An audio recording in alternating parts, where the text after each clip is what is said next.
Shqipëria duhet të bindë të larguarit të kthehen. Për të shpëtuar kurthit të vendeve me të ardhurat mesme, qeveria duhet të josh diasporën që të vijë të investojë njohuritë e marra në vendet perëndimore. Është kjo këshilla e Bankës Botërore drejtuar vendit, në një kohë që jemi më pak dhe më të plakur.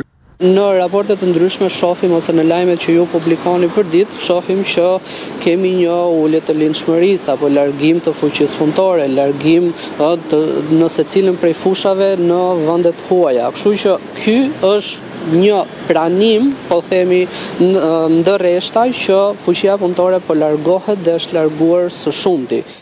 Banka Botërore këshillon që thirrja për të thithur trurin duhet të shoqërohet edhe me politika ekonomike dhe sociale për të joshur të larguarit. Politikat fiskale që duhet ndërmarri qeveria ose ministrit përkatëse që ndërmerren me këtë rast duhet të jenë shumë të kujdesshme dhe nuk duhet të kenë luhatje. Kështu që një politikë e qëndrueshme fiskale patjetër që do të kontribuonte në mbajtjen e këtyre profesionistëve aktual që kemi në vend, por dhe dhënien e një sinjali të profesionistëve të cilët janë larguar për t'u rikthyer. Janë dhe politika të ndryshme sociale.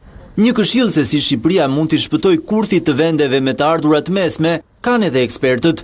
Pra, ta parandaloj këtë largim të kësaj shtrese më tepër se sa të gjej zgjidhje për t'i rikthyer që duhet të jep një hap i dytë. Diaspora shqiptare është aktualisht e shpërndarë në 60 shtete. Sipas Bankës Botërore, 30% e të larguarve bëjnë punë në pozicione të larta dhe janë të mirë kualifikuar.